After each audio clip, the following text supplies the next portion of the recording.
She runs back to the cemetery, digs like a dog, and gets her mother's plaster of Paris head sculpture of her. Says, "This is me. This is me.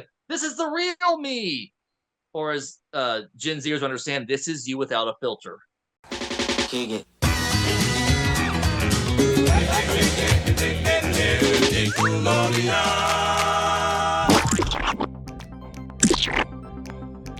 Welcome to Splat Attack, a 90s podcast honoring the slime-filled past. I'm your spooky shopkeeper, Alex. And for our first real episode of spooky season, even though it's September, we do have a lot of stuff happening in October, some of it not spooky, so we're getting an early start. But for this episode, we're going to be looking at some Halloween masks today in the shop, because we're going to do a battle between both Goosebumps episodes of Haunted Mask 1 and Haunted Mask 2. Never too early to kick off spooky season. But before... hang on a second. I'm hearing the doorbell. Let me go see who that is real quick. But when do we get a doorbell installed in the studio? I don't know. Let me go take a look here. Who's here? Quick on tweet! Okay. Dude, it's my friends Joe Gilpatrick and Kevin Roach. What's going on, guys? What are you doing here? Well, we heard you were having another spooky versus episode, and we had such a good time with Are You Afraid of the Dark and Goosebumps last season that we thought we would just, crash the recording. Why not? Well, we loved having you on last time, so come on in, take a seat, and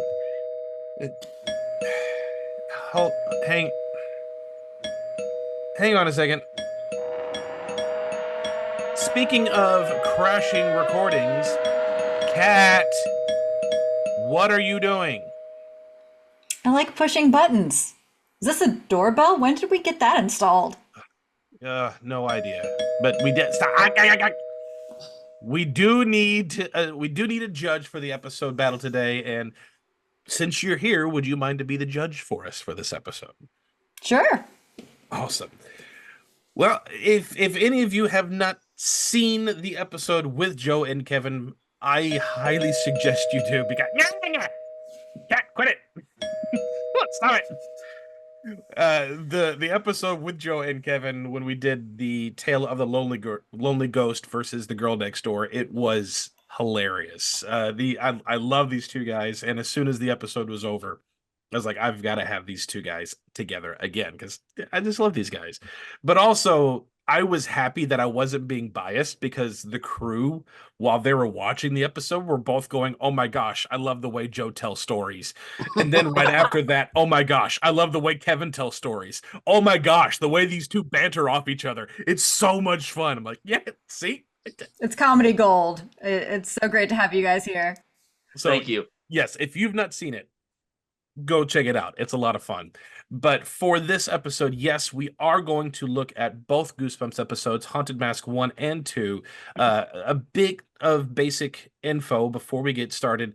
Haunted Mask, the first one, which is from Season 1, Episode 1 and Episode 2.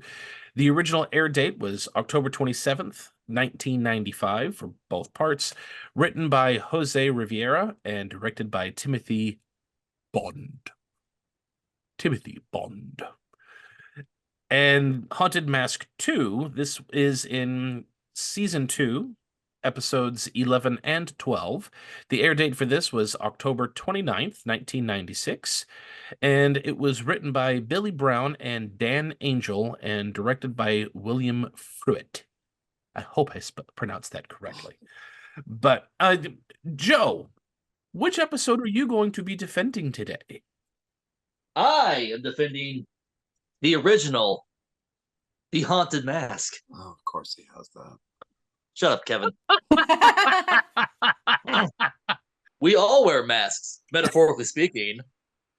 Yes. What's the matter, Kevin? Oh my. Yeah, that's one hell of a rubber mask. Space Ghost, Jim Carrey after the movie. Oh no, what is Kevin going Oh, for? what are we doing? Oh no. Does We he have got a a mask mask as off well? right now. Somebody stop him. Oh no. It's upside down. Now I have a mask. There's your thumbnail, Alex. Oh God. I look more like Leo DiCaprio and Man the Iron Mask. They're like, is that a 20-year-old? Oh gosh, I love it so much. All right, well, then if we're gonna get this thing started, then we better get this started. So let's officially get it on.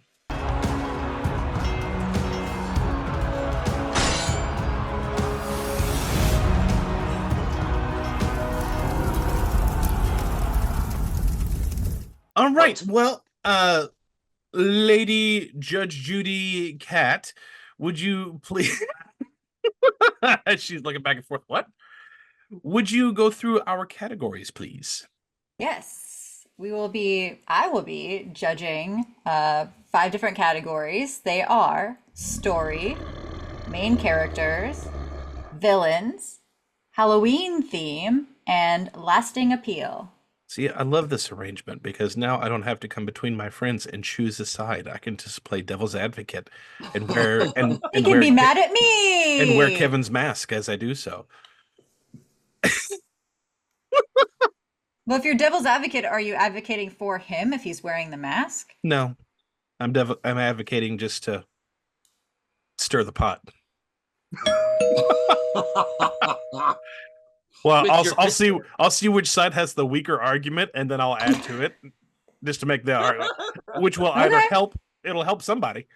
All right. Well, I guess we can go ahead and get started. Kat, which one are we going to start with?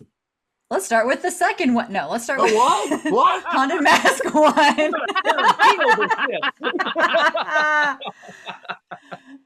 Start with the original Haunted Mask. Well, our episode, because these were the specials that were brought out on VHS, all the specials started with R.L. Stine walking in with the same energy as Professor Vargas from Fast Times at Ridgemont High. He's like, "Good day, everyone. My name is Mr. Vargas. Look, I'm a little slow today. I just switched to Sanka, so have a heart." In a few minutes, you're going to see one of my favorite stories come alive. The Haunted Mask is a frightening Halloween story about a girl named Carly Beth. Just full disclaimer, because we brought this up last time. Canadians. Oh. Oh. I'm sorry. I'm sorry. Careful. When we were kids watching this, you never noticed.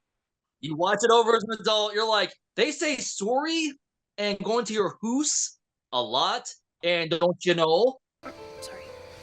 Sorry they scared you. It's totally not funny. I'm sorry. No, you're sorry. Joe, these shows were so Canadian, they were almost French. It was like, Yeah. Well, in all fairness, I'm pretty sure the girl who played Carly Beth is from Montreal, which is the province of Quebec, which is French Canadian. So, look at you with your fancy notes. You go ahead. The story/episode starts off with our heroine, the female hero, not the drug, Carly Beth, strolling with Sabrina on a dark, spooky night, and they notice there's a new shop, a novelty shop. They're like, hey, where'd this come from? You know, kind of like Needful Things by Stephen King. It just appeared. And she's like, oh my God, Sabrina, I need a pumpkin. It's almost Halloween tomorrow, and we need pumpkins at 9:30 right now. Exactly. That's the weird thing. Never mind. You talk about your show. What? No, go on. Let's go get a pumpkin at 9:30 at night. Let's just steal the one. night before. The night before Halloween. It's like every Christmas movie where they're like, Christmas is tomorrow, better put up the tree. You know. They go down to the pumpkin patch. That's just, I guess, free for everyone in Montreal. Carly Beth's like, oh my God, these are all so rotten. I'm like, yeah, because you waited a month and a half to start picking. Then she's like, oh my God, there's a good one. And then she goes down to reach it, and 2 hands come out of the ground. It's like a mixture of The Great Pumpkin Charlie Brown meets Pumpkinhead. Only that would be a better story, but that's not what happened. Just saying. And then, oh no, pumpkin monsters come up and they're scaring Carly Beth. And oh no, it's just Chuck and Steve, the ambiguously gay duo of this episode. And Carly's like, and Sabrina's like, girl, calm down. And she's like, Sabrina, did you know about this? Were you being a Sabrina the teenage? And she's like, I swear, I didn't know. I promise. It's just Chuck and Steve being Chuck and Steve. Those are frat boy names, by the way. Carly gets home, and she sees that her mother, out of love, made her face out of plaster Paris. And Carly Beth has that same, like, reaction to it, like when you get socks for Christmas. You know, it's like one of those things you only appreciate when your parent dies like 20 years later. That's the only time she's really going to appreciate this. What is she going to do? Cradle the head and be like, my mother made my severed head. Well, no, all she had to do was wait 10 more years and realize she had a really cool Michael Scott costume after The Office came out. Her mom's like, I got your duck costume. And she's like, what? She's like, yeah, don't you remember we were at the mall, you know?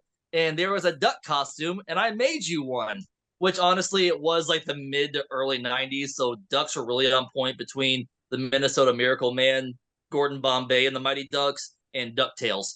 Ducks were just in. Fly Away Home. Fly Away Home, thank you! I just thought about that one. Deep cut. Howard the Duck. Bubble Yum had the duck mascot. It was the unofficial bird of the 90s, let's just be honest.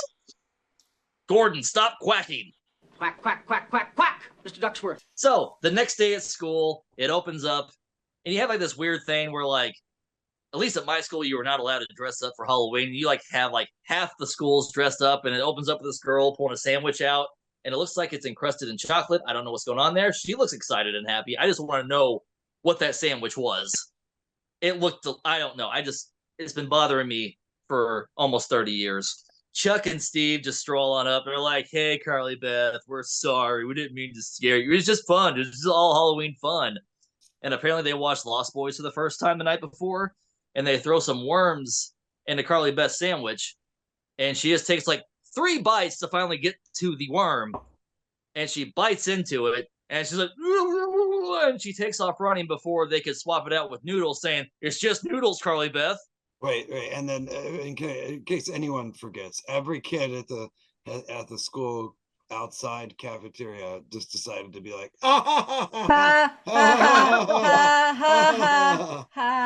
Carly Beth go home, all distraught. She sees this duck costume that her mother made with her own 2 hands, you know, before or after she made her plaster of Paris face. And her mom's just like a single mom who works too hard, who loves her kids and never stops. So she rips the duck apart like she's field dressing the thing after hunting it during hunting season. And she immediately goes to her piggy bank and is like, 20, 21, 22, 30. That should be enough. $30 Canadian. And she takes off to the Needful Things shop.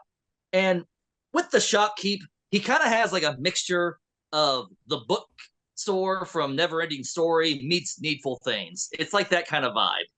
And he's all like, oh, sure, I close in 5 minutes on Halloween. You know, go look at what we have. Fun fact, he is the gentleman on Tommy Boy who talks about the box having the guarantee on the box. By the way, random fun fact. Google says... I was wondering how long, if we didn't respond, that Joe would hold. Like, wait for it, wait for it. Anybody? Bueller? Let's see here. We're gonna figure out exactly how much 30 Canadian dollars in 1990. What's the exchange rate? Tell us. 30 Canadian dollars today would be 54 Canadian dollars. I mean, that's about the going rate for a decent mask anyway. Honestly, yeah. So Carly Beth, you know, she's looking around. She's seeing some cheap ass masks. She's like, I want something scary. I want to get Chuck and Steve where it hurts. And then the door opens to the back, and you have this lovely display of masks, which, fun fact, 2 of them kind of look like 2 of the Cenobites from Hellraiser. One looks like Chatterer, and one looks like Butterball. And Carly Beth sees the green mask. And she's like, that's perfect. I'm like, you know, it's the most badass one in the group. She had good taste. She chose that one. So he walks in saying, no, I told you no. And she's like, oh no, but he's like talking to the mask. Then he's like, I'll give you any mask on the inside for free. And she's like, no, I want that one. He goes, no, you can't have these masks.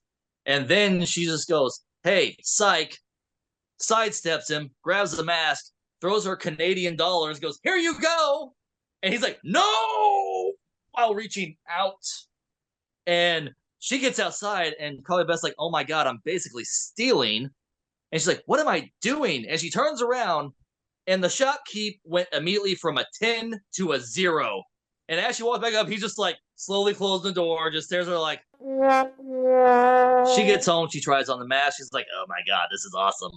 She scares the shit out of her annoying little brother. And he's like, hey, how'd you do that with your voice? And she's like, I don't know, but I kind of liked it. Yes. How did she, let me address the fact that all she was doing was talking like this. And he's like, oh my gosh, that voice is so different. Like 5 different people ask her this question. I know. I know. Yeah. How'd you change your voice like that? How are you making that weird voice? And spoiler alert, they do it in part 2 as well. It's not like she's Frank Caliendo just throwing out random celebrity voices over here. It's not that impressive. Well, didn't you recognize her by her clothes? Don't you recognize my clothes? They throw that out there too. It's the same thing in part 2. It's like, dude, don't you recognize my clothes? I know it's you, Steve. I can tell from your clothes. In part 2, he looked like a homeless veteran. That's all he looked like. Oh, no, I'm sorry. He was wearing a fashionable cardigan. We'll get into that. Okay.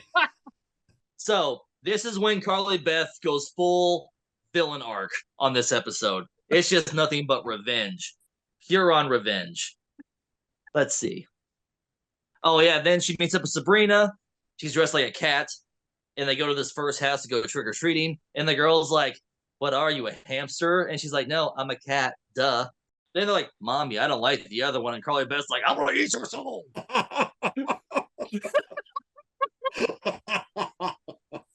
And this poor Canadian mother, who's probably no more than 32 years old, is like, hey, you can't scare her like that. I'm going to call the cops. I'm like, that's the most Canadian complaint you could think of, by the way. And then she takes off, and Sabrina's like, hey, that old hag's going to call the cops. And I'm like, she's 32. I'm 34. Am I in old hag territory at this point? Yes. Okay. I had a feeling. AARP has been sending me stuff. Did anyone notice as Sabrina and Carly Beth were walking away how the tail of the cat costume just bounces really badly? Yeah, I hope we get some good stuff. So now Carly Beth's like, okay, it's time to get down to business. I'm going to do what I set out to do. And she ditches Sabrina. She's like, I'm going after Chuck and Steve. And these two degenerates dressed up like pirates are like, hey, let's go in the cemetery. It's like, I don't know, man. And Chuck's like, come on, man. It's Halloween. So they go in the cemetery. And what ghoulish activities are they up to? They're do-si-doing in the middle of the cemetery doing pirate songs and sea shanties. And they're like, oh, our candy is our treasure. Ha ha ha ha. It's Canadian delinquent behavior. If this was filmed today, or it was rescored today, them doing their sea shanties in the cemetery, the creepy music would be that yo ho.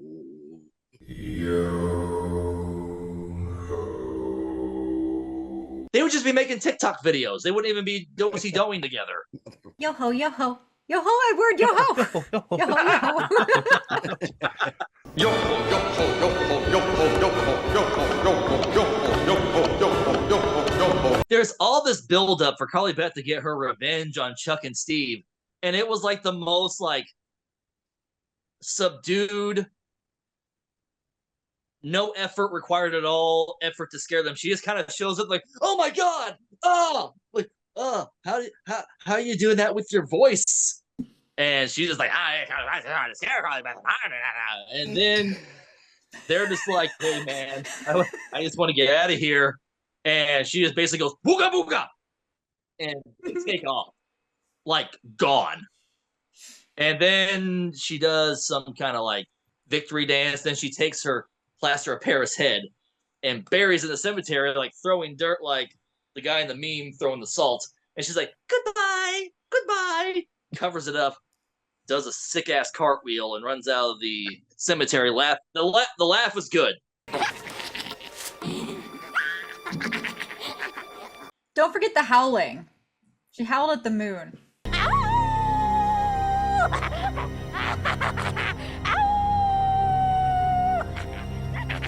She finally meets up with Sabrina. Yeah, and she's like, okay, well, I'm ready to take this mask off finally. Like, the mask possession is very bipolar. It's very back and forth. Like, 1 minute it's on, 1 minute it's off. It's like watching a bad community theater show where the person's like, I'm totally drunk right now. 2 seconds later, hey guys, this is serious. Then they're drunk again. It's what it feels like. It's just, yeah, community theater. No offense to us three. How is that different from real theater, people? So anyway, she's like, I need to take this mask off. And Sabrina's like feeling her up. She's like, there's no bottom. There's no bottom to this thing. And Carly Beth's like, what? Is this a Scooby-Doo episode? What? That's what she's doing. That's what she's doing. Her name is Carly Beth. Carly Beth? So she's freaking out. It's like, there's no line. There's no line. I can't get it off. She's like, here, we'll cut it off. And Sabrina's like, no, that's dangerous. Let's just put those scissors back in the junk drawer. And she's like, well, let's try to take it off ourselves. Then my mom will cut it off. And it's not coming off. Carly Beth having a pure-on anxiety attack. All I could think of was the Got Milk commercial from the 90s where the guy is in the full body cast and they feed him the cookie, but he can't drink the milk, so he starts freaking out. And I'm pretty sure that was the genesis of my anxiety, was that commercial and this episode put together. So then she runs back to the novelty shop that was closed 5 hours prior. According to the clock on the wall, it was 10 o'clock then. So I don't know if there's a midnight rule to this story, but it was 10 o'clock. She had plenty of time. And she walks in, the shopkeeper's all casually like, oh, I was expecting you. And she's like, I can't get the mask off. He's like, yeah, I know. I tried to tell you not to take it. And then she's like, ah. And then she runs back there and she sees all the other faces. And he's like, these aren't masks. These are real. Their faces. And I'm like, okay, we got Ed Gein in here. This is awesome. This is where he went after Wisconsin. He's like, I made them. They were beautiful. And then something happened. And they started turning ugly and scary. And this is what they are now. This is the most vague description of an origin story I've ever heard in my life. He never really says why. He goes, I had anger inside of me.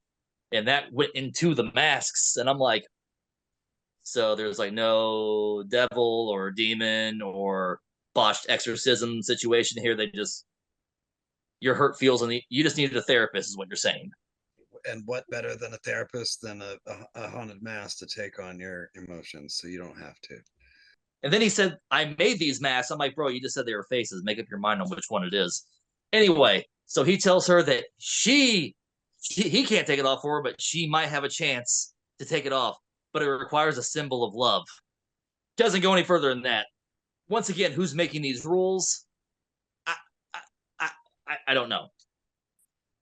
They needed a virgin to read the incantation before midnight. I don't know. Friday, we have rain moving in. Saturday, volcanic eruptions that will destroy the earth. Unless we make a sacrifice to the god of a virgin!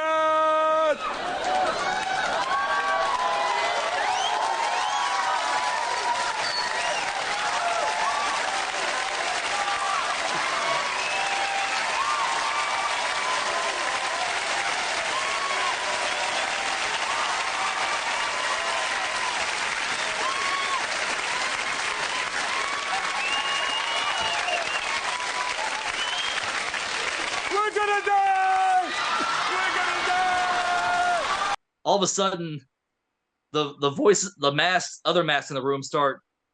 Carly Beth. Join us, Carly Beth. Join us. Join us. And he's like, you must go. And she takes off running. And it was like, Carly Beth. Join us. And I'm just like, okay. I'm like, that's not really scary. It's just kind of trippy. She runs back to the cemetery. digs like a dog, and gets her mother's plaster of Paris head sculpture of her. Says, "This is me. This is me. This is the real me."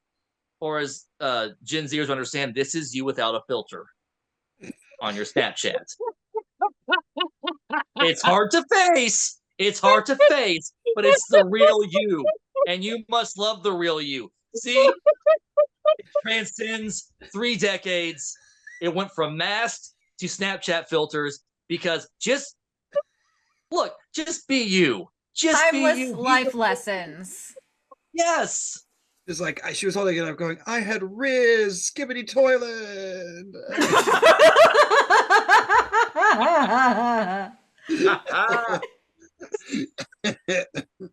So then she just does this. I guess she says it 3 times. I don't know. And then the other master's like, "Oh no, she knows herself." Go. Oh, then they're gone. And then the mask just comes undone. She pulls it off slowly. And at this moment, I realized she kind of looks like a young female James Vanderbeek. She does. I can't unsee it now. I can't unsee it. I'm looking at her. She looks like she could be James Vanderbeek's sister now. She could be. Catherine Long. Are you hiding something, Catherine Long? From now on, anytime I have anything shocking in the show, I'm gonna have that response with like the dramatic da da da. So she's like, "Oh my God, it's just a mask." And then she goes, "Symbol of love. I get it." I'm glad you did. Good for you. So you didn't you just kind of called an audible, hoping it'll work for the best. You're like, "I'm just gonna try this head. Oh, it's a symbol of love because my mother made it with her own 2 hands." She comes back home. Everything's fine. Her mom's like, "Oh, Carly Beth, how are you doing, eh?" And they hug it out. "Would you like some poutine and maple syrup?" "I heard those Red Wings are playing, eh? If you want, we can watch them Degrassi Junior High. So you matriculate to the 9th grade and get very good marks." Who says matric?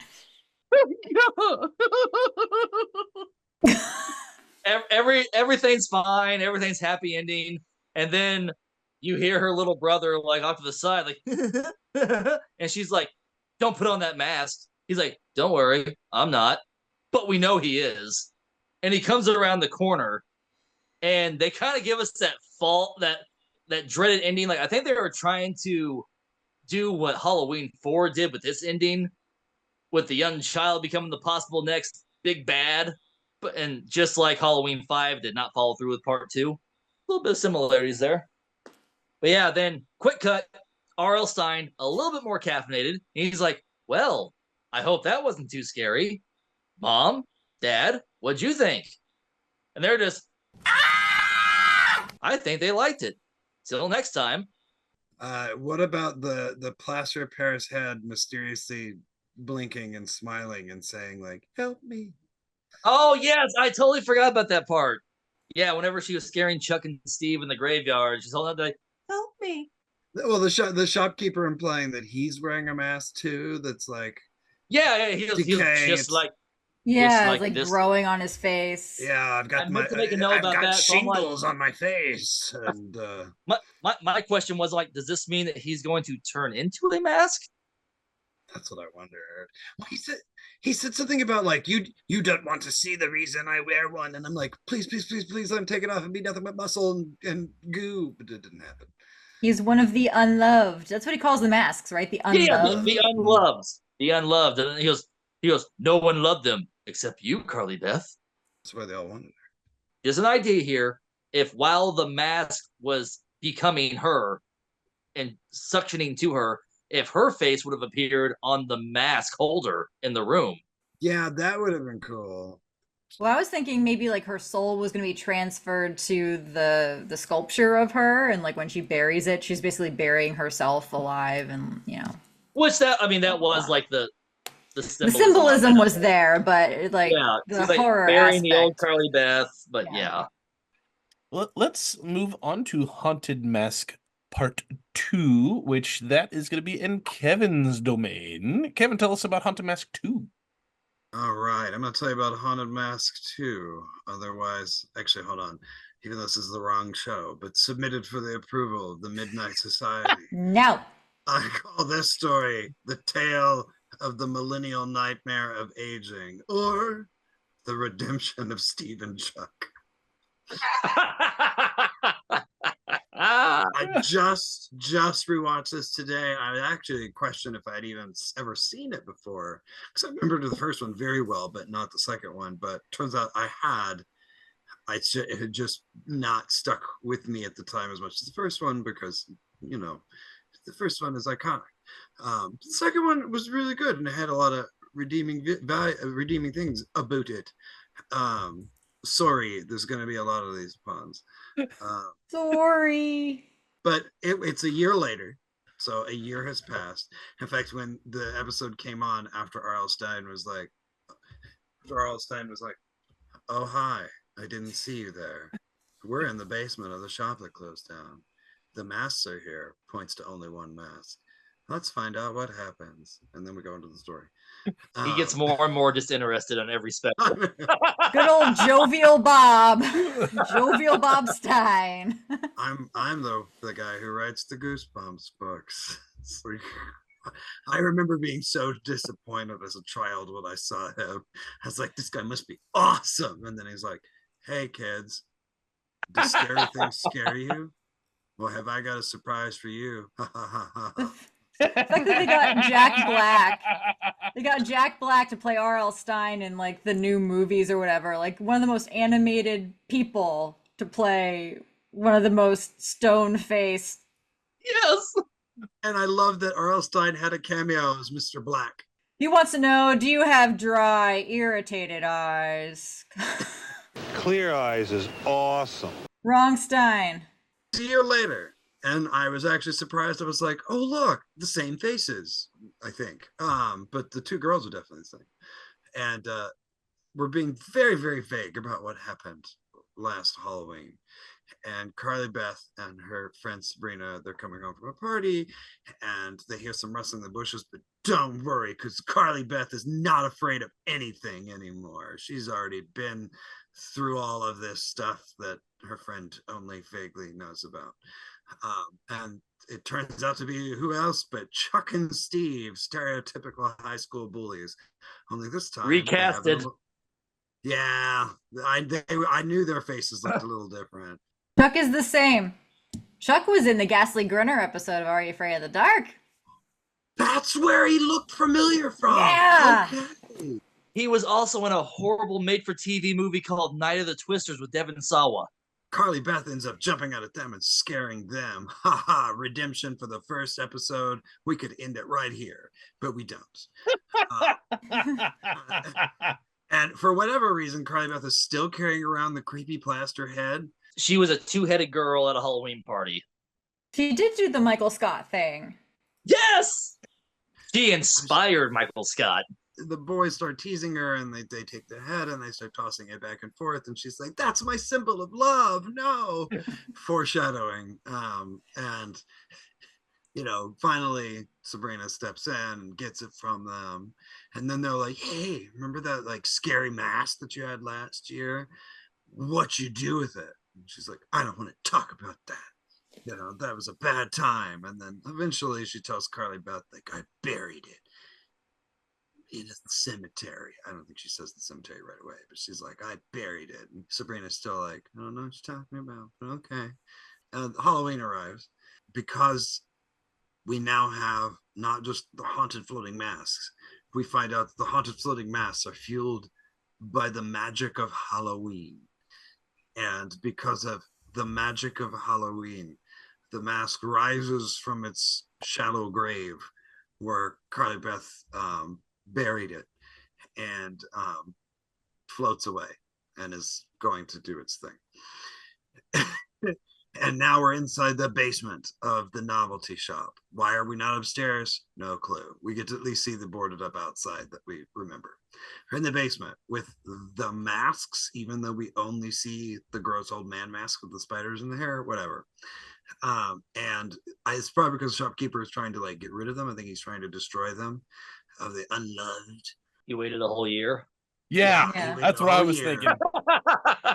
It's We almost waited until 11:59 on October 30th to burn them all.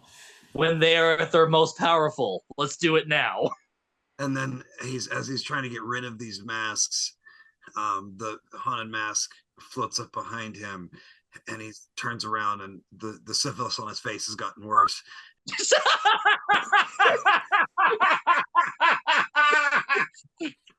And it turns out the mask can talk on its own.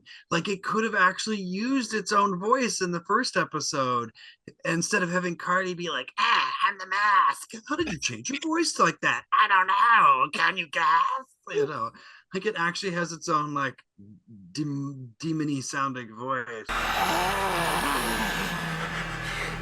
It's just as I feared, isn't it? And he's like, ew, because as it turns out, the mask Charlie Beth chose turns out to be Maskimus Prime, and is like the leader of all the other masks. And I can't remember if it's the mask that reveals it or if it's him, but at some point there's the reveal of like, oh no, the magic of Halloween must have brought you back, and it's yes. And then it attacks him and gets on his face and takes over his body. But unlike last time where we could clearly see Carly Beth's eyes, this has gone all Michael Myers, the shape, and now there's a black mesh over the eyes. So anybody could be wearing that mask playing the shopkeeper. And so like Halloween afternoon, Chuck and Steve are hanging out outside the school, and Steve's like, oh, we're getting older, we're so old now. That's not a spoiler or anything. I don't know if we're gonna be able to like have fun on Halloween anymore.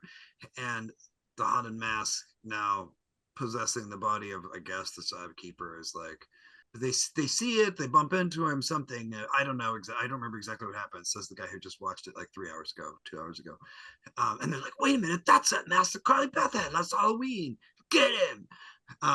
He was quite literally just walking past the school. Yeah, basically. They recognize it and they're like, let's follow him. Yeah.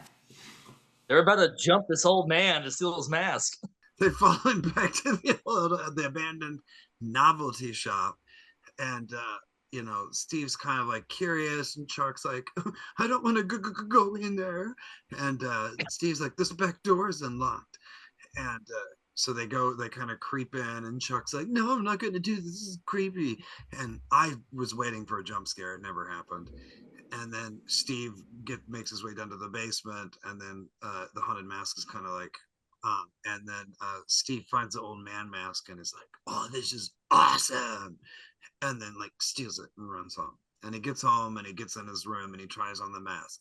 Ding, number one. And it kind of like shrinks against his face a little bit, like in the first one. And he's like, oh, that's weird. That's a perfect fit. How great. Size adjusting fit. It's like Cinderella, only with a creepy mask. But then mom comes in, and it's, we're not dealing with the mom from the first movie now. We're dealing with Steve's mom. Knocks on the door and he's like hiding it. And what was his actual costume? Oh, it's the pirate costume. And he's like, oh great, thanks. And then when she leaves, he tosses the costume aside and he's got the old man mask. There's at some point he leaves, and then we kind of see that the mask is like squirming. There's a lot of squirming in this. In fact, if it were in Netflix with the captions on, which I watch always the captions on, it would be like mask squelching. I like when the mom was asking, oh, is there somebody in here? You were talking to somebody. He's like, oh yeah, I've got the Three Stooges in my closet, or something like that. What? Oh, sorry, Mom. What are you talking about, Steve? Later that night, Carly Beth and her friend are getting, what is her friend's name? Sabrina are going trick-or-treating, and she's wearing the duck costume that her mom made her in the first one that seemed to just ploof feathers all over the place when her brother scared her with it. So I'm like, how does this thing have feathers still? But it does. And she's like wearing it, and it's like, oh, that's sweet. It's a callback to the one from a year ago. And I believe Sabrina's dressed as a tiger. But the haunted mask has been like stalking Carly Beth. Like it's like creeping in windows, and it's like watching her. The haunted mask has this whole thing about wanting Carly Beth back. But the haunted mask like notices the sculpted head and is like, yes, the thing that defeated me. It doesn't say that, but it implies it. Oh yeah, and then the brother makes a comment because we gotta undo that ending from the first one, and the brother is like, can I wear that mask? She's like, no, you're lucky you only put it on one time. So they were able to get it off and save the day.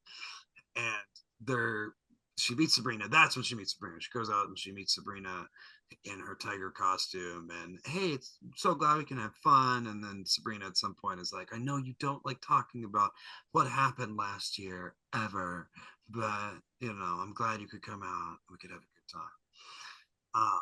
That's right, Chuck meets up with them because he's kind of nice now, and or at least he's being nice. And he got humbled like, hey, really hard last year. Yeah, he's like, I'm going to find Steve. He found the novelty shop, but like it was out of business. And Carly Beth does a full-on poltergeist. It's like, did he go inside?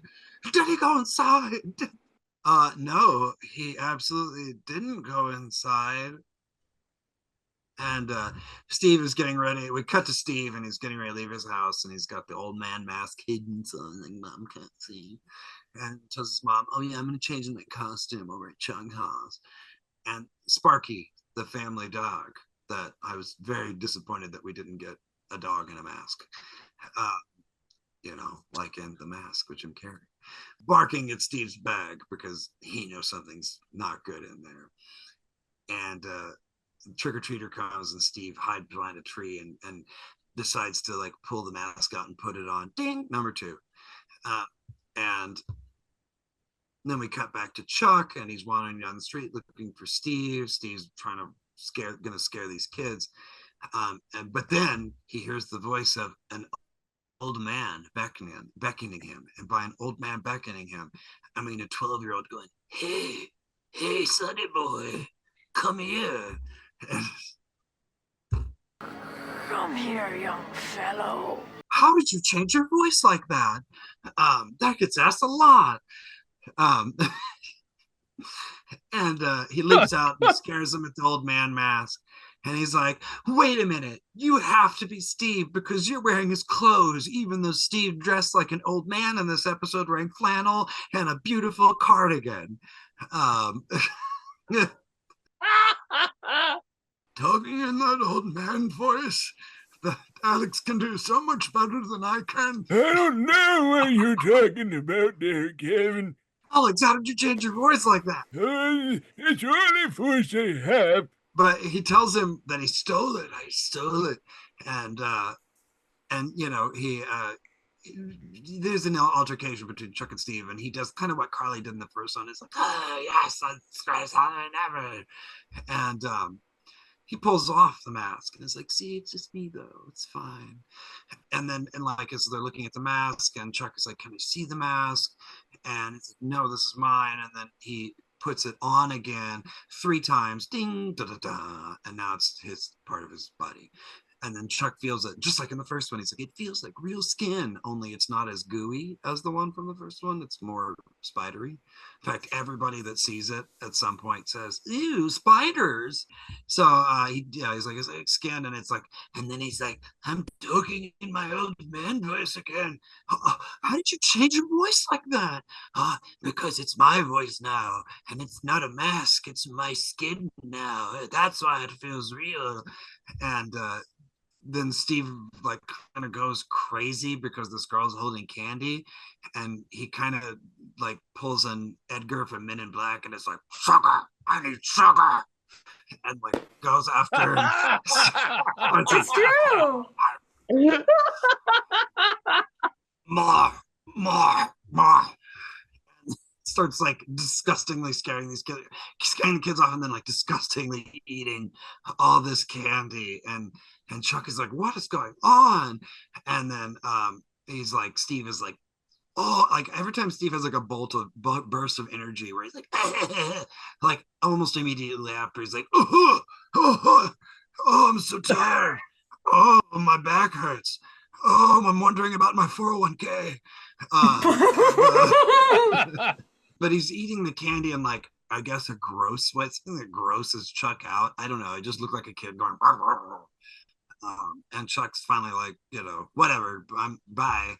And then we're back to Carly Beth and Sabrina trick-or-treating. At some point in this, there's another joke where a woman's like, what a cute dog, and what a cute cat, which she was last year, Sabrina was. She's like, I'm a tiger, but nobody gets it. Why not? And kind of Chuck, I think, doesn't, Chuck finds them, runs up to them, and is like, okay, look, Steve is wearing this old man mask, and Carly Beth is like, what? Realizes that something's going on. I don't know if this is exactly the point where he reveals he stole it in the shop, but she knows that something is like not right. This is beginning to sound vaguely familiar. Steve is like trying to terrorize children and like and get their candy, but he keeps like wheezing and falling over. This happens a lot. Like every time he's like and like falls to the ground and rolls, and then it's like, oh, some candy, and falls in the leaves, and repeatedly does this, and totally. It's a Life Alert commercial. No, I'm falling and I can't get up. He's getting dirtier. The clothes are getting dirtier, and he can't get the mask off. Oh yeah, he goes to a house, and his spiders crawling on his face, and he like was like, oh no, spiders. He sees his reflection in the window, and it's like brushes them off. And then as he looks in his reflection again, they have a little bit bigger of a budget, so the mask starts to like squelch and like morph a little bit more to his face. And then he calls for two trick-or-treaters to like, help me get this mask off. And they're like, so frightening, but we'll help you. And they try to help him, and then they're like, there's no point where the mask ends. Only unlike the first episode, we don't actually see it. We just are led to assume that's we just take that for truth. And they're like, this is weird, man, and they run away. And so Carly Beth, Sabrina, and Chuck are like looking for Steve. And I do believe at this point Carly Beth realizes where the mask has come from, and it's like, not again. But they go back to the store, and they're like looking around, and Carly Beth like has no fear anymore, and is kind of leading this team to look around in there. And the haunted mask is kind of creeping and watching through its mesh eyes. It's a potentially shopkeeper's body. Presumably, that's the word. Steve's not there, nor is any mask. And I'm like, oh no. And so maybe Steve's at his house now. Yeah, he's probably there right now. And this is all probably just a crazy prank. Carly Beth's like, wouldn't that be nice? And but like Steve still can't get this mask off, and he tries getting help from this young woman and daughter, but then she's like, how dare you scare my little girl. I don't think she mentions calling the police, but it's the exact same thing from the first movie. It's like, you scared my child, I'm calling the Mounties. They always get their man. I was waiting for a Mountie joke, thank you. Mrs. Peacock with a man? Steve is becoming weaker and begins to fall over even more onto the ground, into the yard, and like keeps collapsing. It's stretching more and sculpting more to his face. And for the first time, I was actually mad about this in the first one, because I thought if the mask is taking over her body and she's becoming the mask, shouldn't she become the creature? This one, we actually got the moment where he like looks at his hands, and his hands morph into like monster old man grizzled claw things. Yeah. And I was like, cool, that's a cool thing that they added. Like, he's actually becoming, it's not just the face, it's the whole body. And then he does a commercial for erectile dysfunction. I've got genital herpes. At this point, the haunted mask like appears to him, And this is where it reveals that it's Maximus Prime, and it's like, I'm in charge of you, and you have no power here. I tell you what to do. And actually, for the first time ever, the mask's mouth is kind of moving, and it's actually talking in a creepy voice, kind of. And it's like, you're going to become an old man, old man. You're going to become Professor Farnsworth from Futurama unless you go get Carly Beth's head. And he's like, wait, what? And it's like, no, not that. Not her head. Like, go get her plaster head. Her symbol of love. Because he's obsessed with Carly. The Haunted Mask is obsessed with Carly Beth. But the Haunted Mask is like, I will undo this if you just bring me that plaster head. And he's just like, okay, begrudgingly. But he goes off, spiders crawling around in his hair. I cannot stress how every time he interacts with somebody, they're like, oh, there's spiders in the hair. Those spiders look so real. He's got spiders on his head. Carly Beth and Sabrina are trying to talk to Steve's mom, and Chuck is kind of like hanging back. And she's like, he hasn't come home yet, and it's almost midnight.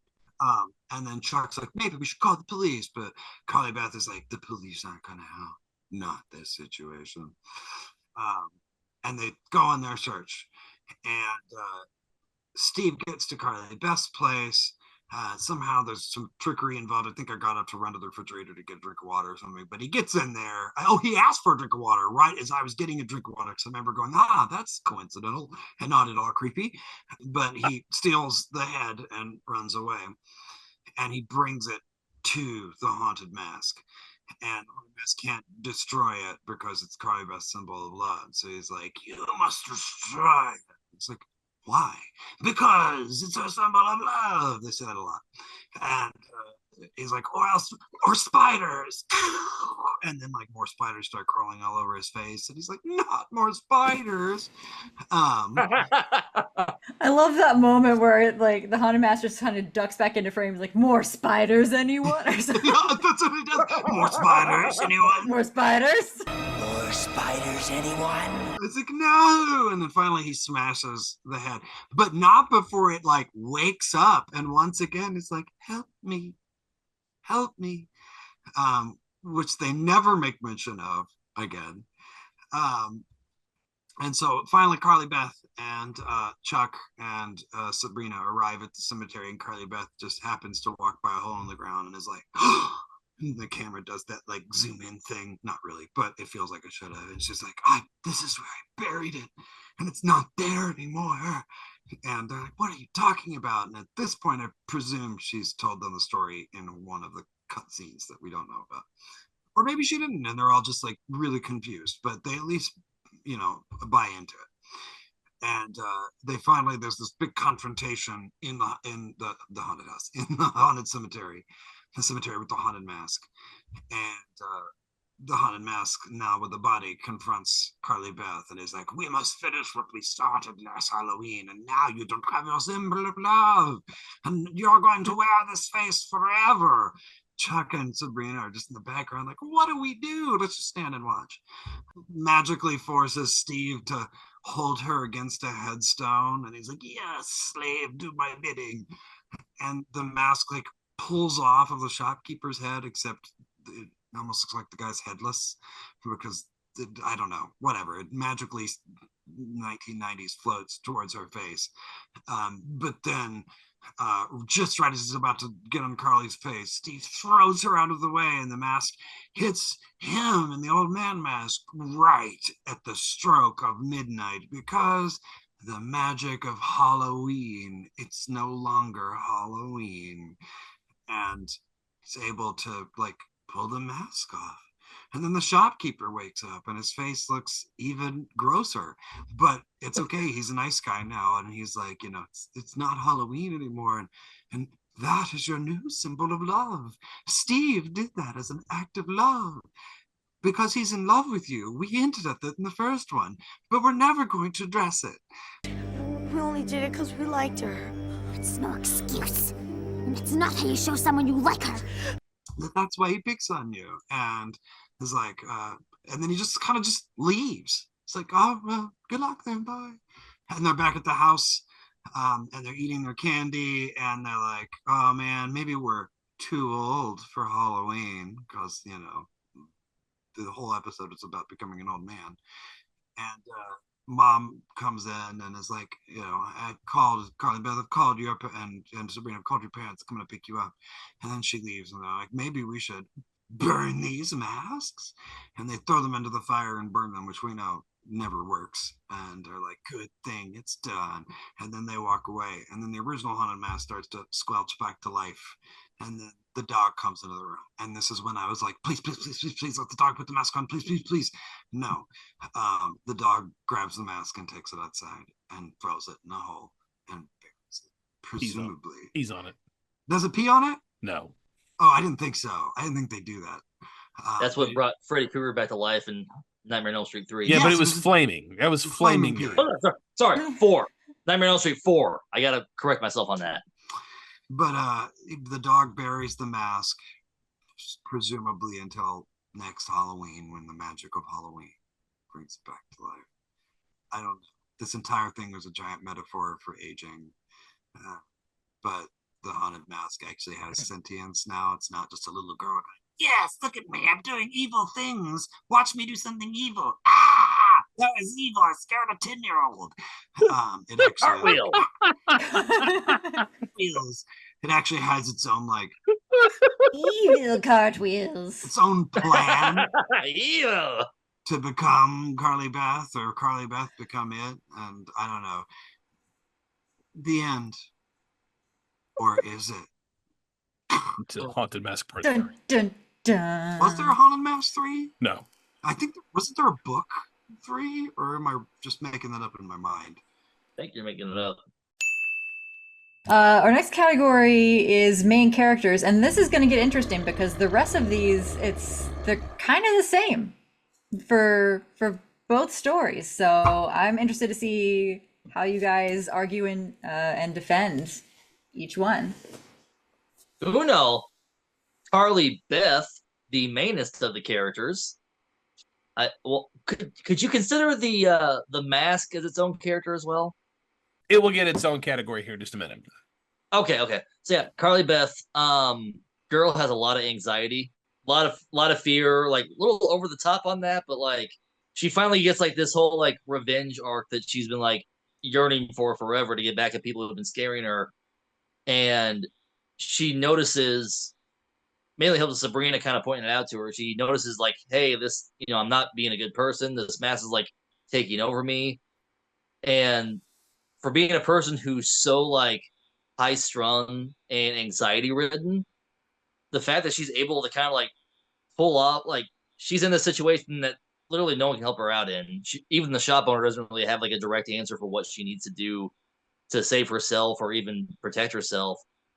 The fact that she's able to kind of like push past all of that fear and all that anxiety to like really come in clutch for herself at the end, that speaks like volumes of like how her character arced as a good person and as a just growing as a person throughout this one story, this one episode. She's very prevalent in the second one as well. Like she's kind of like the return of the final girl in this episode, and like the one who is seasoned. She's the Nancy Thompson in Nightmare on Elm Street 3 this time. Like she's the one who knows what the big bad is. She's the one going after it, like giving advice and trying to help out. So I mean, she's a solid main character. She's just, yeah. For all those who are on anxiety meds, like yeah, we can identify with some of the fears and stuff that she's had. So I gotta say, Goosebumps has probably more so than Are You Afraid of the Dark, its fair share of some really hammy, in some cases really bad acting. But the actress who played Carly Beth, especially the moments when she was genuinely afraid, did a fantastic job. The moment when she's in the shop and the shopkeeper's like, no, this is your face now, and she looks in the mirror with him behind her, like she just shrieks like, no, like that came from somewhere primal. Like that was legit fear. But this face is your face now. No.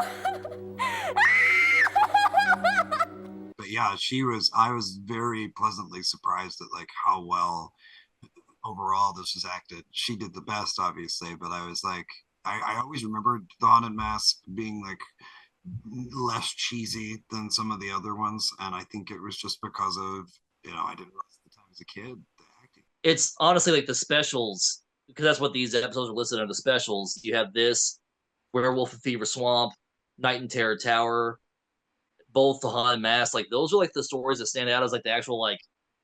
There's some high stakes in those episodes, and like the young actors in all those episodes actually took the job pretty seriously in all of them. Like they were not these were not hokey stories. The specials that they came out with, as opposed to the ones that came out every Saturday morning on Fox Kids. Well, I'm talking about my main characters now. Yeah. Well, we kind of shift. Unrelated to anything that's been said before, I kind of like to think of Carly Beth as the Nancy Thompson of this episode. That's an original idea. I know, it really is. She was the final girl, and now she's the one that knows what's going on. But she's kind of plays second fiddle to Steve and Chuck, primarily Steve. Steve is kind of our main character that we follow around. And in this, it really does kind of play on, and I did look at a little bit of the differences in the episode and the book, and even they did it in the episode quite a bit, but even more so apparently heavy-handed in the book. They mentioned that like everybody's afraid of getting older, not being able to do fun kid stuff anymore, especially Steve. And like, oh man, being bullies was fun when we were kids, but like now we're young adults, and like that's the entire episode is a giant metaphor for getting older. Yeah, and Carly Beth is kind of second fiddle to that, but she's the returning scream queen that's like there to save the day and save the kid that bullied her in the first show, who has grown up quite a bit.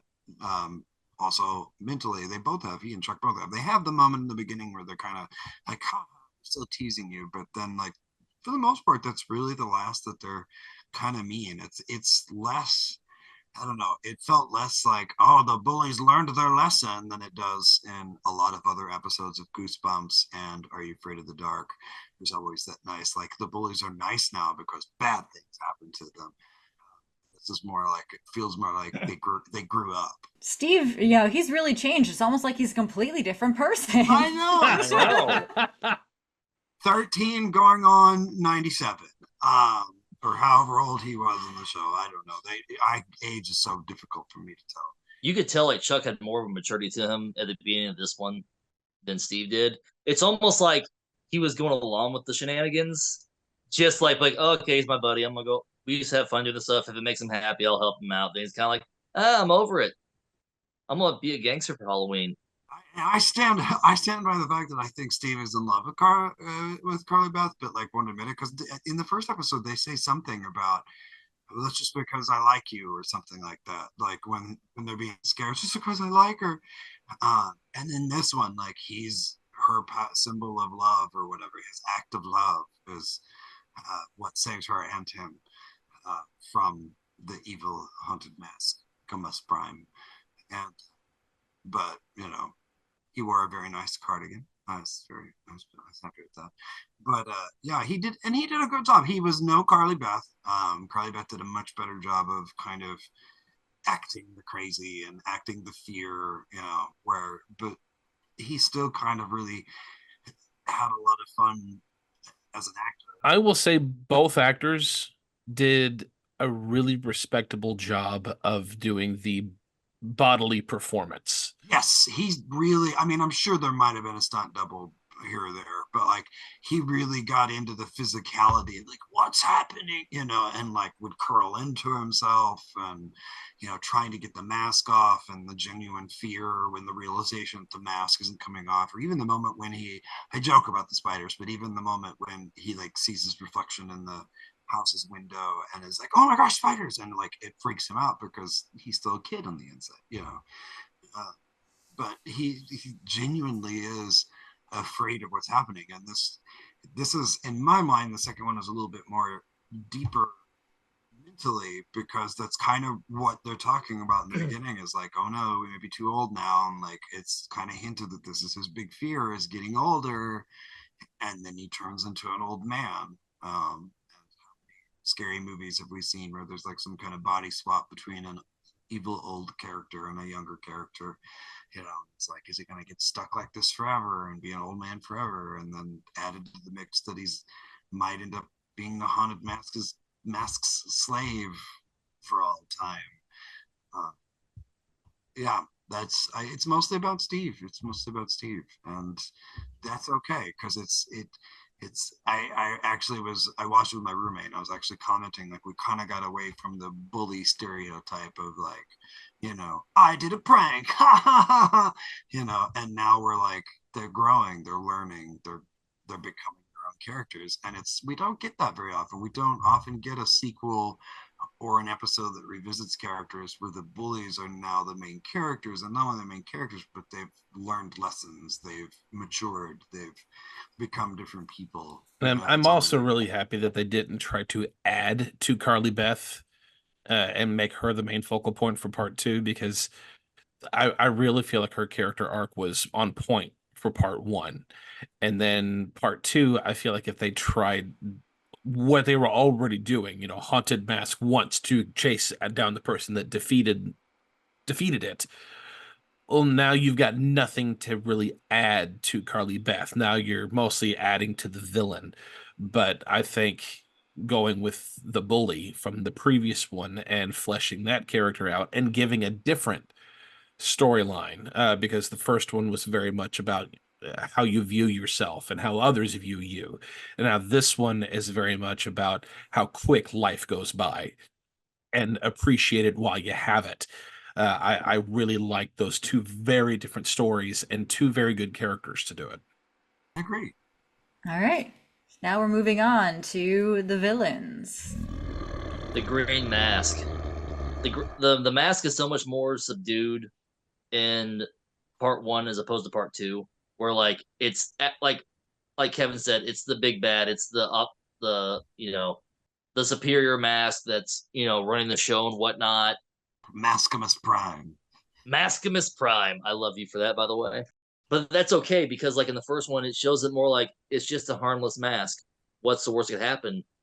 And then as soon as she puts it on, like it becomes like a leech, and she's the host body, and it's like slowly taking over her, kind of like the Thing from John Carpenter. Like it just slowly takes over that body without you realizing it. And like the more I think about this one, R.L. Stine was really good. At least like it's more of a children's take on it. It's not as scary as like some of the horror movies, but like he did a lot with body horror in his stories. There was a lot of stories he did that had to do with a lot with body horror. He really did, yeah. Like the one with the like Don't Go in the Basement, like that story. Yeah. And this one, like I mentioned earlier with the whole comparison to the Got Milk commercial, where you feel like you have no control over this thing that's just kind of leeching onto you. And whenever it would show like from Carly Beth's POV, like looking into the mirror and seeing it, like you can like feel her like hyperventilating over it. That really like messed with you. And it's like it's almost like outside of like the voice changing so dramatically, like it was almost like a silent killer or a silent invader, the mask in this one. And that makes it almost scarier than it was in the second one, in my opinion, because like I said, you just thought it was a harmless mask, and it turns out to be this entire thing that's just taking over you silently without you realizing it. Joe, I'm going to ask you a question. If you had to describe the appearance of the mask as somebody who's never seen it before, how would you describe it? It's hard to describe. Like, I would say, imagine the mask from the Jim Carrey movie with fiercer eyebrows and pointy teeth. I was going to say on crack. That too. I was going to say it looks like the Master from Buffy, but green.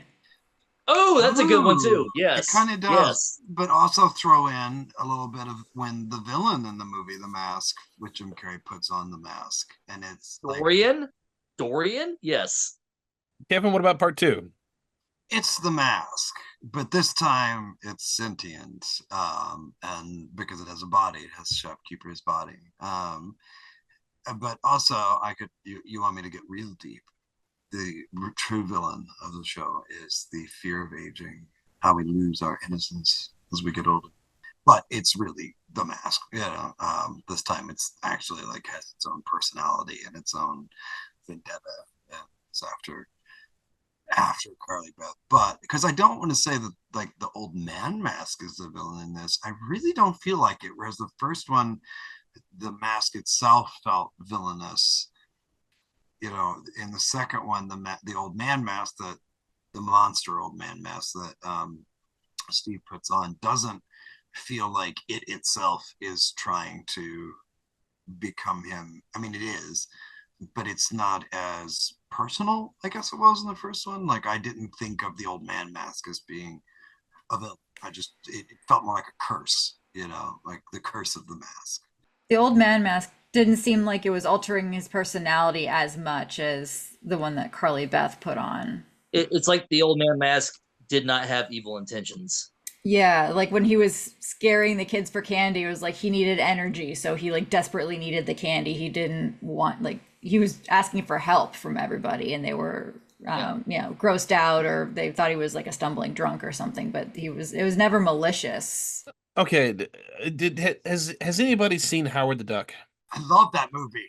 Okay, so when Jeff Johns' character was the dark overlord of the universe, and then at one point was sitting in a truck and needed energy and pulls out the cigarette lighter and his tongue goes into it, that whole part where he just goes, "More energy!" That's all I heard every time. the kids, that he was trying to steal candy from the kids. Just need energy. Energy is what I need. Need energy. I just need some energy, that's all. More energy.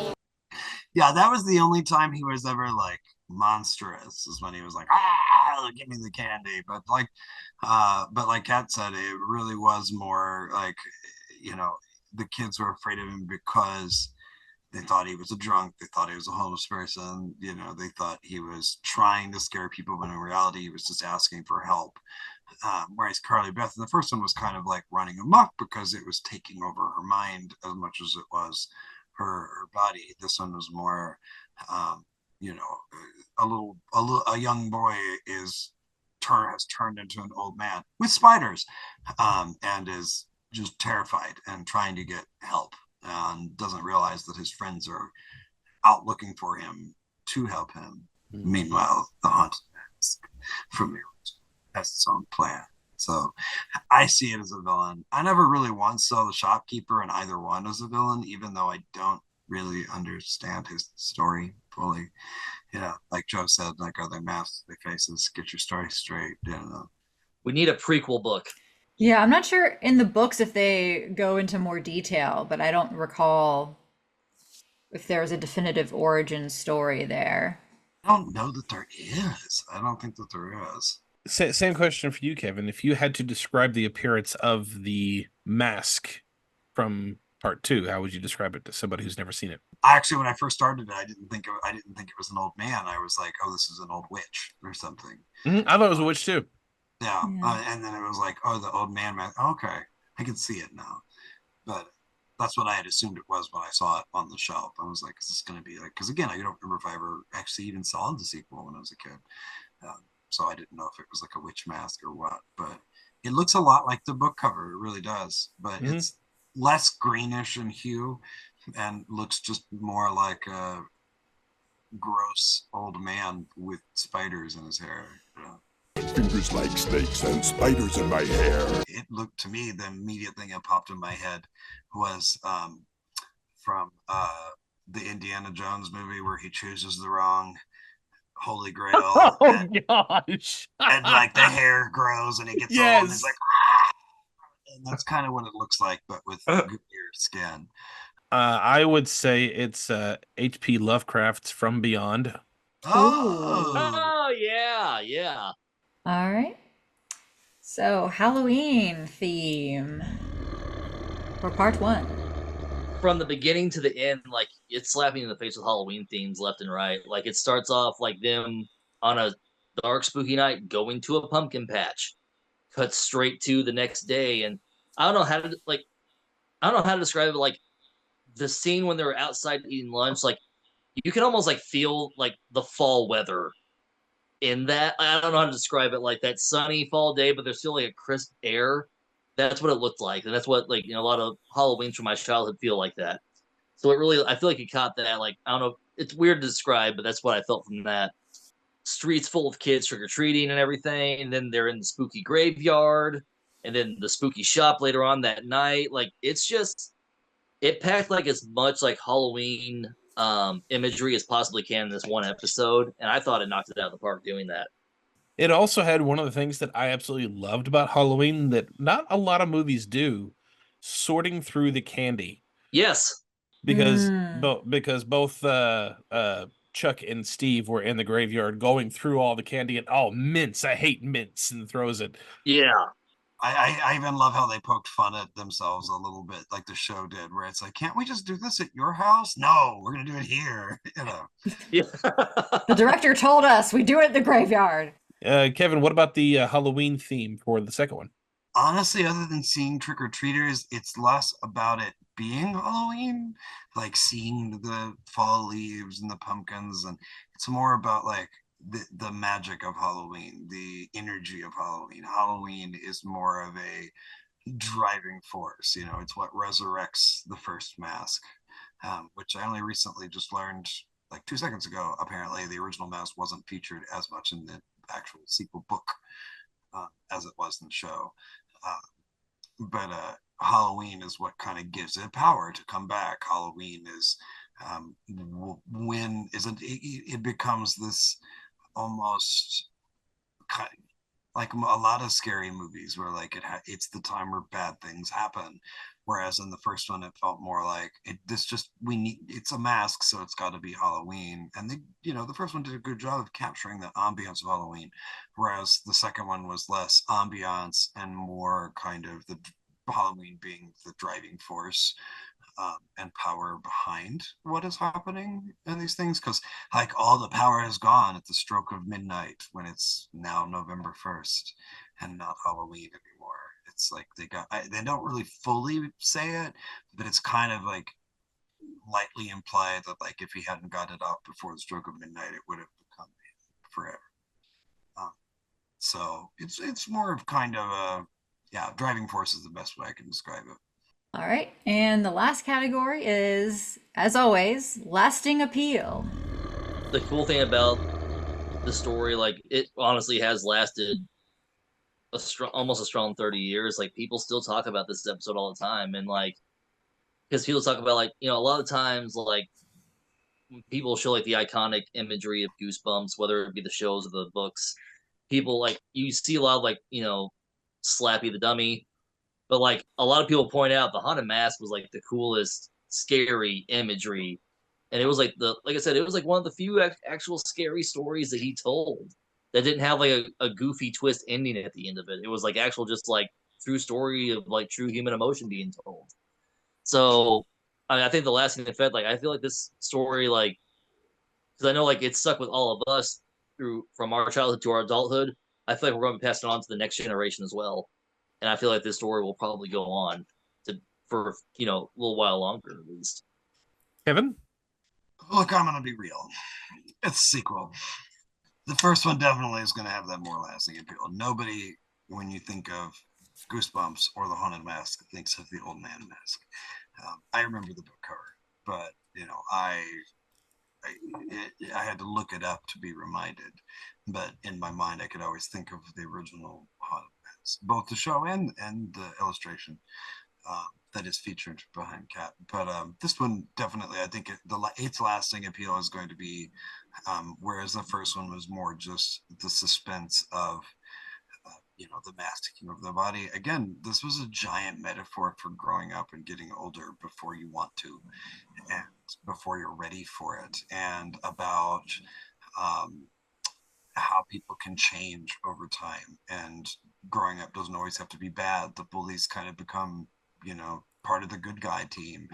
in this one, and like I said, it's not like a ham-fisted like we learned a lesson. It's they genuinely grow up and mature, and probably walk away all friends from the end of this, but and more bonded. But the end of it kind of implies that like getting older is not such a bad thing, but we're in no hurry to be 90 years old. So I think if it's kind of any lasting appeal, it's going to be simply because it has more of a deeper meaning behind it, than just scary mask become girl's face. It's got a lesson there. I want to add slightly to both, mostly to part two, but part one has the huge advantage of it being the first live action Goosebumps TV anything. Oh, it was, wasn't it? And that was monumental. The hype was real. The hype was absolutely real. So of course our generation is going to remember this more than most any other Goosebumps episode. However, I feel like part two would have some strong lasting appeal for a completely different reason, because I did not see part two. I did not see part two.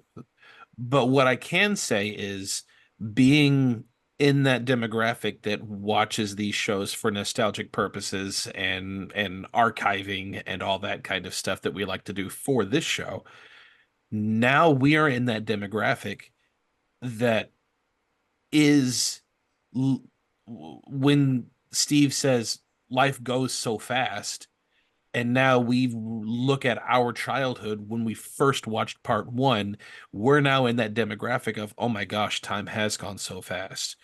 And we're starting to realize the things that he is afraid of as a kid, we're experiencing now because we have experienced it. And I feel like this episode is going to have far more lasting appeal for our generation as we are sharing this with our children.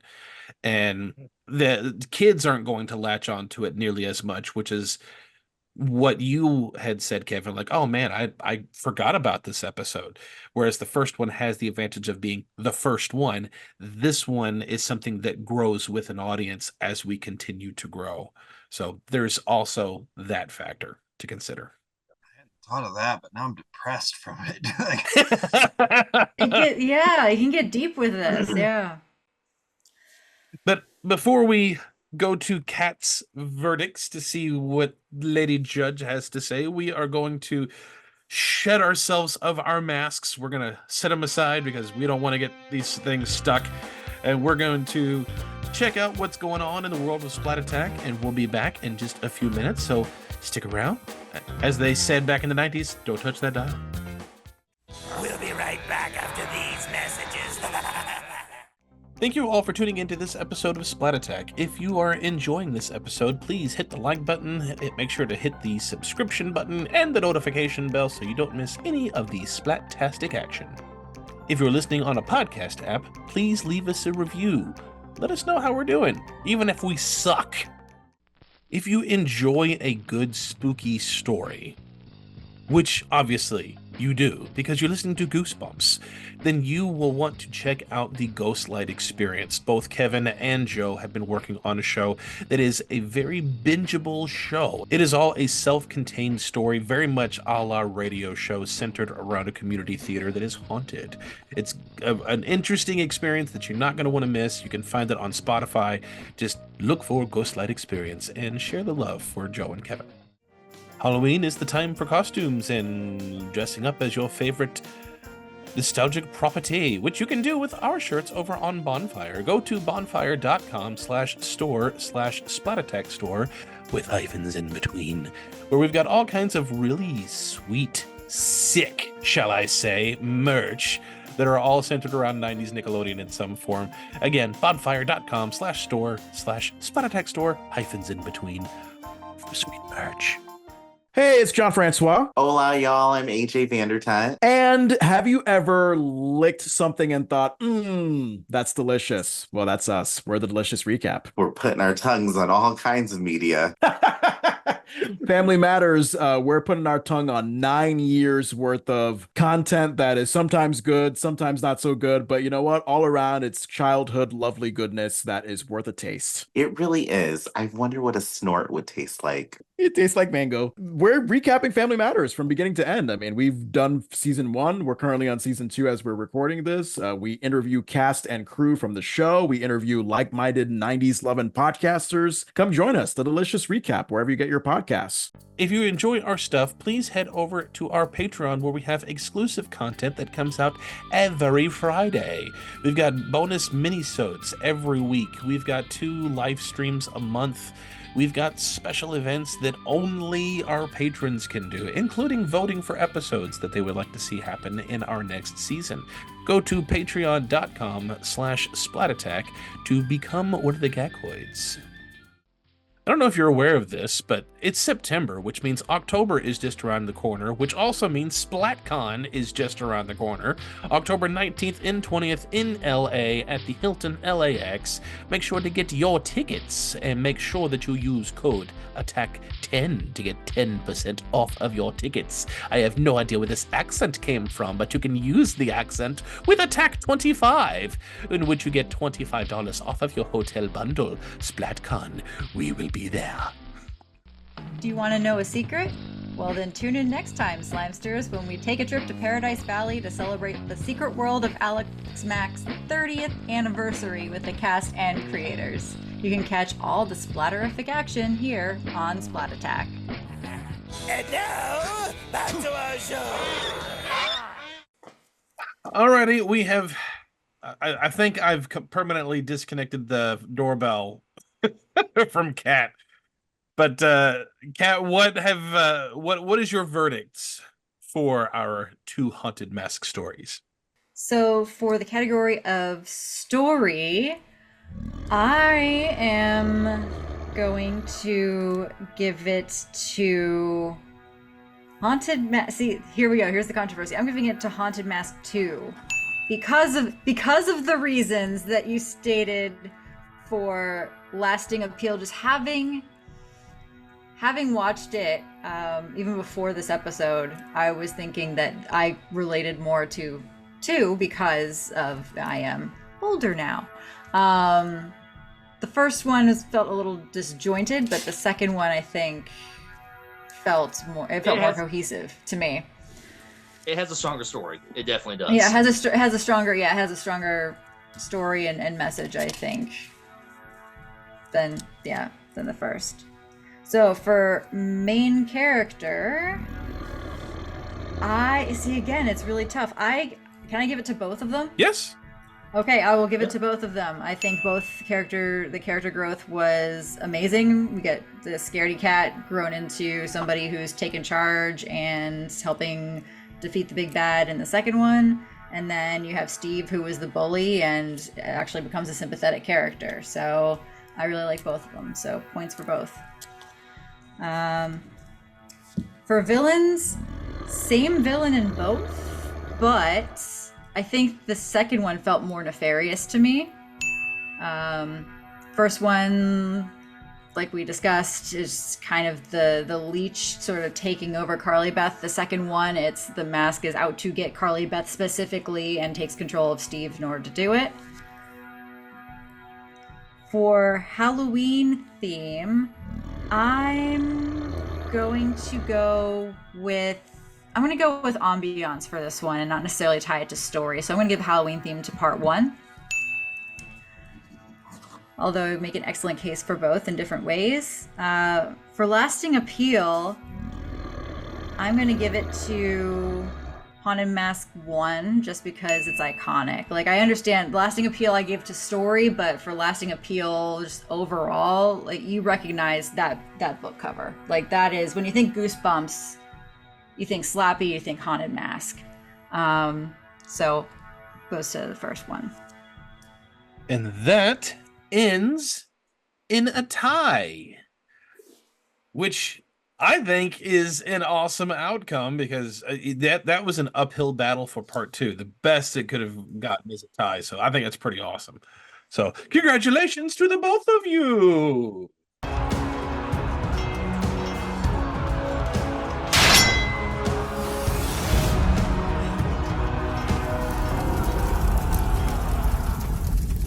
And for our last and only segment for the episode, as is our usual standard for versus episodes, we are going to check out Rename Game.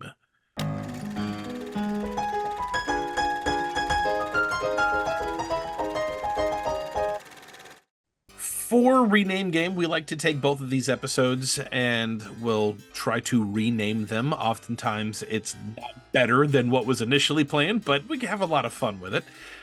So for Haunted Mask, the first one, Kat, what was your suggestion? I renamed it The Power of Love. Yep, exactly. That could have also been the title, like the second subtitle for Nightmare on Elm Street 2. Tell me I'm wrong, Joe. You're not wrong. Underrated. I would say for renaming Haunted Mask Part 1, I would call it Under the Skin. Ooh, I like that. Joe, what would you rename the first Haunted Mask? I honestly like the Haunted Mask, just a perfect title for it, and like I could not think of a better one. So I'm gonna go with my Hollywood Square answer, which is gonna be Goosebumps presents The Haunted Mask, not Rocky Dennis. I'm going to hell for that one. It's okay. Kevin, do you have an alternate title for Haunted Mask 1? Yes. Mine is nowhere near as funny. I just was going to call it Stuck on You. Okay, yeah. Yeah. And for Haunted Mask 2, Kat, what would you call it? I would call it The Power of Love 2, Electric Boogaloo. And I thought of Aged Out. Joe, what about you? Son of Mask. Okay. And Kevin, you had actually said a couple earlier. Do you want to go with one of those? I don't remember what the second was. I remember the Millennial Fear. Or what was the second one I said? It had to do with the bullies. Oh gosh, I don't remember. But I could also roll with Help. I've fallen and can't get up. Without the power of love. The Haunted Mask. Life Alert. Life Alert 2, Electric Boogaloo. All right, we will put those titles up onto our Instagram so all of you can vote for which one you like the best, and we'll see what the outcome is. And that is going to be it for our Haunted Mask 1 and 2 versus episode. But of course, before we end the episode, we have to have our closing question for all of you Slimesters. Which of the Goosebumps Haunted Mask tales do you like more, and why? You can write to us via email at splatattack2021@gmail.com. DM us on all of our socials. Just look for @splatattack podcast. If you've not subscribed to our YouTube channel already, do that. It's a simple little clickety-click on the mouse, so do that. Interact with us wherever you can. We're always happy to hear from you guys. Until next time, Kat, will you help me run the studio, please? I'm going to make sure that doorbell remains uninstalled, so can you tidy up after you find the props that you need and all that kind of stuff? Aye, aye, co-captain. Cool. Just found the perfect Halloween mask. Are you sure you want to go with that one, Kevin? Oh, come on. The haunted mask isn't real, see? It's stuck. I can't get it off. I can't get it off. How'd you do that with your voice? I don't know. I don't know. Hit your Life Alert. I'm gonna do a cartwheel now. I feel like doing cartwheels. What would help? WD-40? The Jaws of Life? Ghostbusters? I can't.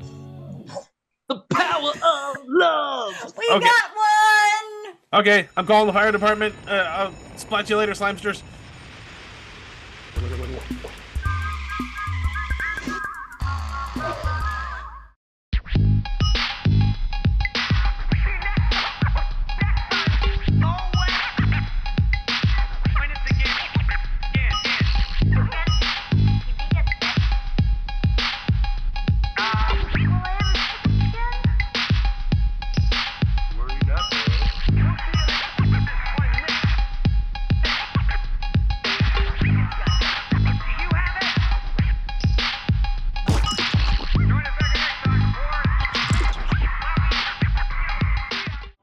This episode was recorded at Splat Studios in virtual home studios, though none in Florida.